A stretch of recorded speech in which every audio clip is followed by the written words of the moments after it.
Hello friends, कैसे हैं आप सभी लोग। आई होप बहुत अच्छे होंगे, मस्त होंगे, पढ़ाई में व्यस्त होंगे। तो मैं लेके आई हूँ आपके बीच हिस्ट्री का अपना अगला टॉपिक है, दिल्ली सल्तनत का मेवाड़, रणथंभौर और जालौर के साथ संबंध। तो सबसे पहले देखते हैं अपन मेवाड़ वंश का दिल्ली सल्तनत के साथ संबंध। पहला क्वेश्चन है, जेतर सिंह था। जेतर सिंह कौन थे? जेतर सिंह मेवाड़ के शासक थे। 1227 ईस्वी का भूताड़ा का युद्ध किन शासकों के मध्य हुआ? तो भूताड़ा का युद्ध हुआ जेतर सिंह और इल्तुतमिश के मध्य। देखिए, जेतर सिंह 1213 से लेकर 1253 ईस्वी में परमारों से चित्तौड़ छीनकर उसे अपनी राजधानी बनाया। जेतर सिंह व इल्तुतमिश के मध्य भूताड़ा का युद्ध हुआ। इस युद्ध का वर्णन जयसिंह सूरी के ग्रंथ हम्मीर मधुमर्दन में मिलता है। हम्मीर मधुमर्दन में इल्तुतमिश को हम्मीर कहा गया है। चीरवा शिलालेख के अनुसार जेतर सिंह को मालवा, गुजरात, मारवाड़, जांगल व दिल्ली के शासक पराजित नहीं कर पाए थे। मदन व बालाग नाम के सैन्य अधिकारी जेतर सिंह की सेना में थे। डॉक्टर गौरीशंकर हीराचंद ओझा ने जेतर सिंह की प्रशंसा करते हुए उसे दिल्ली के गुलाम वंश के समय मेवाड़ का सबसे प्रतापी और बलवान शासक बताया। दशरथ शर्मा ने जेतर सिंह के काल को मध्यकालीन इतिहास का स्वर्ण काल कहा है। तो सबसे पहले दिल्ली के साथ संबंध जेतर सिंह के देखते हैं। तो जेतर सिंह है, उसने इल्तुतमिश से युद्ध किया था, भूताड़ा का युद्ध। फिर उसने नसीरुद्दीन महमूद की सेना को पराजित किया था। उसके दो सैन्य अधिकारी मदन व बालाक थे और गुलाम वंश के समय सबसे प्रतापी शासक था। ये बात याद रखना। अगला क्वेश्चन है, चित्तौड़ का राणा रतन सिंह किस वंश का था? तो ये अपने गुहिल वंश के थे। अलाउद्दीन खिलजी और मेवाड़ वासियों के बीच चित्तौड़ की घेराबंदी किस वर्ष हुई थी? ये हुई थी 1303 में। वह राजपूत रानी जिसने अलाउद्दीन खिलजी के 1303 ईस्वी में चित्तौड़गढ़ पर कब्जा करने पर जौहर किया। तो जौहर किन्होंने किया था? पद्मिनी ने किया था। गोरा बादल ने किसकी रक्षा की थी? गोरा बादल ने की थी पद्मिनी की रक्षा। 1303 ईस्वी में सेनानायक गोरा बादल किसकी सेना में युद्ध करते हुए वीरगति को प्राप्त हुए? तो वो थे अलाउद्दीन खिलजी। किसकी सेना से? पढ़ने में गलती कर दी मैंने, किसकी सेना में नहीं थे, किसकी सेना से थे? चित्तौड़गढ़। अगला क्वेश्चन देखो, चित्तौड़गढ़ का पहला साका कब हुआ? 26 अगस्त 1303 को। 1302 में रावल रतन सिंह मेवाड़ का शासक बना। 3 में दिल्ली सल्तनत सुल्तान अलाउद्दीन खिलजी ने मेवाड़ पर आक्रमण कर दिया। अलाउद्दीन खिलजी द्वारा चित्तौड़ पर आक्रमण करने का कारण साम्राज्यवादी महत्वाकांक्षा और चित्तौड़ की सैनिक व व्यापारिक उपयोगिता थी। रतन सिंह व उसके सेनापति गोरा व बादल वीरगति को प्राप्त हुए। रानी पद्मिनी ने 26 अगस्त 1303 को 1600 छत्राणियों के साथ युद्ध किया, तो चित्तौड़गढ़ का पहला साका बना। 1540 में मलिक मोहम्मद जायसी द्वारा लिखित ग्रंथ में अलाउद्दीन खिलजी के चित्तौड़ आक्रमण का कारण रतन सिंह की पत्नी पद्मावती को प्राप्त करना बताया गया है। डॉक्टर दशरथ शर्मा इस मत को मान्यता प्रदान करते हैं। रतन सिंह मेवाड़ के गुहिल वंश की रावल शाखा का अंतिम शासक था। अलाउद्दीन के चित्तौड़ आक्रमण के समय अमीर खुसरो भी उनके साथ था, जिसने अपने ग्रंथ तारीख या खजाइनुल फुतूह में इस आक्रमण का आंखों देखा वर्णन लिखा है। अलाउद्दीन ने अपने पुत्र खिजर खां को चित्तौड़ का प्रशासक नियुक्त कर चित्तौड़ का नाम खिजराबाद रख दिया। दाइबी पीर की दरगाह के लेख में चित्तौड़ का नाम खिजराबाद मिलता है। खिजर खां 1311 ईस्वी तक चित्तौड़ में रहा। बाद में जालौर के कानड़ देव चौहान के भाई मुछाड़ा मालदेव को चित्तौड़गढ़ का प्रशासक बना दिया गया। निम्नलिखित में से कौन सिसोदिया वंश के पूर्वज बने थे? तो ये थे सिसोदिया वंश के पूर्वज थे 16 हमीर, राणा हमीर। देखो, राणा हमीर है, उन्होंने राणा शाखा की स्थापना की थी। इन्होंने वापस चित्तौड़गढ़ में राजपूत वंश की स्थापना की। मेवाड़ के किस शासक को विषम घाटी पंचानन की संज्ञा दी गई है? तो वे थे राणा हमीर। सिसोदा ठिकाने के जागीरदार हमीर ने 1326 में चित्तौड़गढ़ पर अधिकार कर गुहिल वंश की पुनर्स्थापना की। राणा हमीर राणा शाखा से संबंधित था, अतः हमीर व इसके बाद के सभी शासक राणा व महाराणा कहलाए। सिसोदा ठिकाने से संबंधित होने के कारण ये शासक सिसोदिया कहलाए। कुंभलगढ़ प्रशस्ति में हमीर को विषम घाटी पंचानन कहा गया है। पंचानन किसमें कहा गया है? कुंभल घाटी प्रशस्ति में। अगला है देखो, हमीर ने चित्तौड़ में अन्नपूर्णा माता का मंदिर बनवाया। हमीर को मेवाड़ का उद्धारक कहा जाता है। हमीर ने सिंगोली के युद्ध में मोहम्मद बिन तुगलक को हराया। सिंगोली के युद्ध में मोहम्मद बिन तुगलक को हराया। अब देखो रणथंभौर वंश। मेवाड़ अपना पूरा हो चुका है, मुगलों के साथ इतने ही संबंध थे मेवाड़ के। चौहानों की रणथंभौर शाखा का प्रवर्तक या संस्थापक गोविंदराज। मेवाड़ के संबंध तो और भी हैं, लेकिन वो तो अपन सांगा, प्रताप इन सब में पढ़ चुके हैं। रणथंभौर के कौन शासक जिन्होंने सल्तनत के विरुद्ध प्रतिरोध किया था, वो कौन थे? वीर नारायण और हमीर। वीर नारायण को तो फिर मार दिया गया था।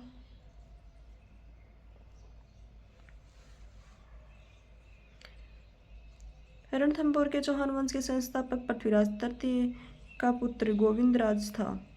गोविंदराज के उत्तराधिकारी वालहण, प्रहलादन, वीरनारायण थे। वीरनारायण सल्तनत के शासक इल्तुतमिश से संघर्ष करता हुआ वीरगति को प्राप्त होता है। वीरनारायण का उत्तराधिकारी वाघ भट्ट था। वाघ भट्ट के पुत्र जत्र सिंह ने सुल्तान नसीरुद्दीन के रणथंभौर पर आक्रमण का विफल किया था। देखो वीर नारायण तो इल्तुतमिश से युद्ध करते हुए मारा जाता है। उसका उत्तराधिकारी बनता है वाघ भट्ट। उसका पुत्र आता है जत्र सिंह। जत्र सिंह ने नसीरुद्दीन के रणथंभौर आक्रमण को विफल किया था। आगे देखो, अगला है हमीर देव चौहान ने मेवाड़ के किस शासक को पराजित किया था? तो समर सिंह को पराजित किया था। हमीर देव चौहान जत्र सिंह का तीसरा पुत्र था। हमीर ने 17 युद्ध किए, 16 युद्धों में विजयी रहा। हमीर चौहान ने भीमरस, दारा, मेवाड़, आबू, वर्धनपुर, पुष्कर, चंपा, त्रिभुवन, गिरी आदि राज्यों को पराजित किया। हमीर ने दिग्विजय की नीति अपनाकर भीमरस के शासक अर्जुन और तथा परमार शासक भोज को पराजित किया। हमीर ने मेवाड़ के शासक समर सिंह को भी पराजित किया। हमीर ने कोटि यज्ञ का आयोजन कराया। राघव देव हमीर का गुरु था। विद्यादित्य उसके राज्य का प्रसिद्ध कवि था। विद्यादित्य कवि था, राघव देव गुरु था। प्रथम खिलजी सुल्तान जिसने रणथंभौर पर आक्रमण किया वो थे जलालुद्दीन। जलालुद्दीन ने रणथंभौर अभियान के समय वहाँ का शासक था हमीर देव। रणथंभौर के शासक हमीर चौहान की किस वर्ष दिल्ली के सुल्तान जलालुद्दीन खिलजी की सेना के साथ प्रथम मुठभेड़ हुई थी? 1290 में। रणथंभौर के किस चौहान नरेश की सेनापति ने जाइंदुर्ग के निकट जलालुद्दीन को हराया था? तो वो थे हमीर। 1290-91 में जलालुद्दीन खिलजी ने जाइंदुर्ग पर आक्रमण कर उसे जीत लिया। जाइंदुर्ग रणथंभौर की कुंजी कहलाता है। हमीर की सेना का नेतृत्व गुरदास सैनी ने किया, परंतु वह जलालुद्दीन की सेना में के आक्रमण से मारा गया। ईशानी के अनुसार जाइंदुर्ग पर अधिकार कर उल्लुक खां ने जाइंदुर्ग का नाम बदलकर नौशहर कर दिया। नौशहर किसने किया था? उल्लुक खां ने किया था। ये 1-2 बातें याद रखना इम्पोर्टेंट है। 1-2 क्या, सारी रखनी है वैसे तो। इसके बाद 1291-92 में जलालुद्दीन खिलजी ने रणथंभौर पर आक्रमण किया, परंतु उसे सफलता नहीं मिली। 1290 में तो ये सबसे पहले आक्रमण करता है जाइंदुर्ग पे। 91-92 में फिर आक्रमण किया, सफलता नहीं मिली। उसके बाद जलालुद्दीन के दिल्ली लौटते ही हमीर ने पुनः जाइंदुर्ग पर अधिकार कर लिया। जलालुद्दीन ने 1292 में दोबारा दुर्ग को जीतने का असफल प्रयास किया। इस अभियान के दौरान जलालुद्दीन यह कहते हुए घेरा हटा लिया कि मैं ऐसे सैकड़ों किलों को मुसलमान के एक बाल के बराबर भी महत्व नहीं देता। अलाउद्दीन खिलजी के रणथंभौर पर आक्रमण किया क्योंकि सुल्तान के विद्रोहियों को शरण दी थी। विद्रोही कौन कौन से थे? मीर मुहम्मद शाह और एक वो नाम क्या था, याद नहीं आ रहा। हमीर देव ने लोग क्वेश्चन आ गया। हमीर ने सुल्तान अलाउद्दीन खिलजी के किस विद्रोही सेनापति को रणथंभौर दुर्ग में शरण दी थी? तो मीर महमूद शाह है, शायद केब्रू था दूसरा। ये देखो, हमीर द्वारा मंगोल विद्रोहियों महमूद शाह व केब्रू को शरण देने से सुल्तान अलाउद्दीन खिलजी हमीर से नाराज हो गया था। हमीर ने जब विद्रोहियों को लौटाने से इनकार किया तो 1299 में खिलजी के आक्रमण का सामना करना पड़ा, लेकिन खिलजी असफल रह गया। इस आक्रमण में खिलजी की सेना का सेनापति उलुग खां, नुसरत खां, अलप खां थे, जबकि हमीर के सेनापति भीम सिंह और धर्म सिंह थे। बनास नदी के तट पर हिंदू घाटी के संघर्ष में भीम सिंह वीरगति को प्राप्त हुए। भीम सिंह की मौत का उत्तरदायित्व धर्म सिंह को ठहराकर उसे अंधा कर दिया गया। उसके पद पर भाई भोज को नियुक्त कर दिया गया था, लेकिन भोज कार्य ठीक से संभाल नहीं पाया तो धर्म सिंह को पुनः सर्वस्वा बना दिया गया। भोज अपने भाई पृथ्वीराज के साथ अलाउद्दीन की खिलजी के दरबार में चला गया, जहां खिलजी ने उसे जगरा की जागीर दी। किसकी जागीर दी? जगरा की। रणथंभौर दुर्ग की घेराबंदी के दौरान शाही सेना का ये कोई सिपाही था, नुसरत खां। ये घायल हो गया। कुछ समय बाद इसकी मृत्यु हो गई तो उसके बाद उलुग खां को पीछे हटना पड़ा। उलुग खां की असफलता के बाद अलाउद्दीन खिलजी स्वयं 1301 में रणथंभौर आया। खिलजी ने हमीर की सेना नायक रणमल व रतिपाल धोखेबाज को किले का लालच देकर अपनी ओर मिला लिया। इस युद्ध में हमीर लड़ता हुआ वीरगति को प्राप्त हुआ तथा किले में हमीर की पुत्री देवल दे ने पद्मला तालाब में कूदकर जौहर किया। पत्नी रंग देवी द्वारा जौहर किया गया। इस घटना में राजस्थान का पहला जौहर या पहला साका कहा जाता है।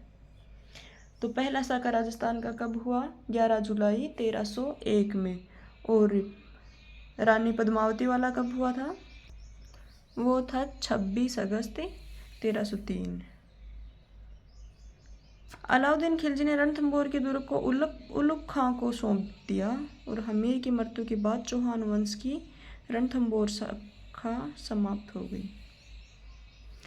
किस ग्रंथ में हमीर चौहान व अलाउद्दीन खिलजी के मध्य हुए युद्ध का सजीव वर्णन मिलता है? खजाइनुल फुतूह में।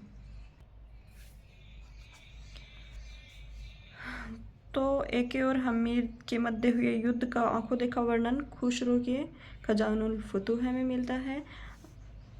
आक्रमण में पासेब, इस आक्रमण में पासेब, मगरबी व अर्रादा की सहायता ली गई। नैनचंद सूरी की रचना हमीर महाकाव्य 52 व्यास रचित हमीर रायण, जोतराज रचित हमीर रासो, कैलाश अमृत कैलाश रचित हमीर बंधन, चंद्रशेखर रचित हमीर हठ नामक ग्रंथों की रचना में हमीर चौहान को नायक बनाकर की गई है। ये ग्रंथ थे जिनमें हमीर देव चौहान का वर्णन मिलता है, वो भी एक नायक के रूप में। नैनचंद सूरी का तो हमीर महाकाव्य, 52 व्यास का हमीर रायण, जोतराज का हमीर रासो, अमृत कैलाश का हमीर बंधन, चंद्रशेखर का हमीर हठ। अब आगे आते हैं जालोर का चौहान वंश। तो जालोर पर सोनग्रा चौहानों ने किस से पराजित कर अपना अधिकार किया था? परमारों को पराजित करके किया था। कौन सा शासक जालोर के चौहान वंश से संबंधित नहीं था? वत्सराज नहीं थे, कीर्तिपाल था, समर सिंह थे, उदय सिंह थे। जालोर के चौहान वंश का संस्थापक कौन है? कीर्तिपाल है। प्राचीन शिलालेखों में जालोर को किस नाम से जाना जाता है? जबालीपुर। 1181 में नाडोल चौहान शाखा के कीर्तिपाल ने जालोर को प्रतिहारों से छीनकर जालोर में स्वतंत्र चौहान वंश की नींव रखी। प्राचीन शिलालेखों में जालोर का नाम जबालीपुर, किले का नाम स्वर्णगिरी मिलता है। जालोर के चौहानों की शाखा सोनग्रा शाखा कहलाती है। मुड़ोत नैन सिंह ने कीर्तिपाल को कितु एक महान शासक कह कर संबोधित किया है। कीर्तिपाल का उत्तराधिकारी समर सिंह था। समर सिंह ने जालोर दुर्ग की प्राचीर, कोषागार, शस्त्रागार का निर्माण करवाया। समर सिंह ने गुजरात के भीम द्वितीय से अपनी पुत्री लीलावती का विवाह किया। जालोर के चौहान शासकों में से कौन से राजा को दिल्ली के किसी सुल्तान के आक्रमण का सामना नहीं करना पड़ा? तो ये थे चाचिक देव। समर सिंह के बाद उदय सिंह शासक बने। उन्होंने इल्तुतमिश के आधिपत्य वाले मंडोर व नाडोल को हस्तगत किया। गुजरात के लवण प्रसाद को पराजित किया। उदय सिंह के बाद चाचिक देव बने। इन्होंने महाराजाधिराज व महाराज कुल की उपाधि धारण की। इनके समकालीन शासक नासिरुद्दीन और बलबन थे। जलालुद्दीन खिलजी के आक्रमण के समय जालोर का शासक कौन था? तो वो थे सामंत सिंह। सामंत सिंह के काल में जलालुद्दीन खिलजी ने 1291 में आक्रमण किया। सांचौर तक पहुंच चुके थे। जलालुद्दीन को सामंत सिंह ने सारंगदेव बागोली की सहायता से आगे बढ़ने से रोका। तो सामंत सिंह ने किसकी सहायता से रोका था? सारंगदेव बागोली की सहायता से। निम्नलिखित में से कौन से युगम सुमेलित नहीं है? रणथंभौर में हमीरदेव बिल्कुल सही है। चित्तौड़ में रतन सिंह ये भी सही है। सिवाना में मालदेव और जालोर में कानड़देव ये भी सही है।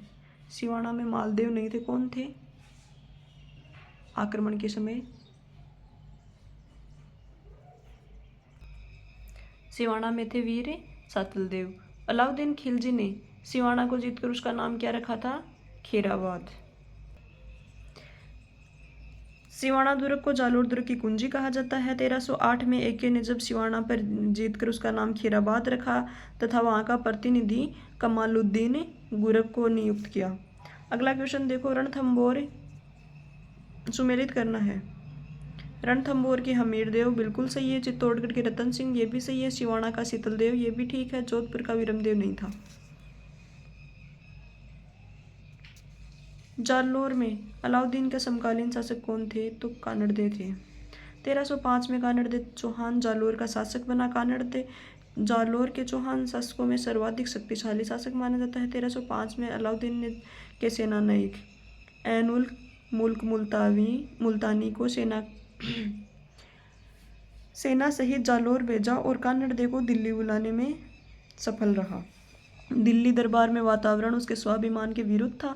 फरिश्ता के अनुसार सुल्तान अलाउद्दीन ने हिंदू शासकों की शक्ति को चुनौती दी थी। इस कारण कानड़दे दिल्ली दरबार छोड़कर वापस जालोर आ गए। निम्नलिखित में से किस राजस्थानी ग्रंथ में अलाउद्दीन खिलजी का जालोर विजय का विवरण मिलता है? कानड़देव प्रबंध में।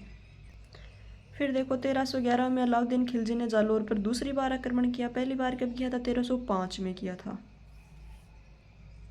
सॉरी 1308 में, 8 में, 5 में नहीं किया था। 1308 में पहले उसने सिवाना जीता था, उसके बाद उसने जालोर पे आक्रमण किया था और अभी 1311 में फिर से जालोर पर आक्रमण कर रहा है।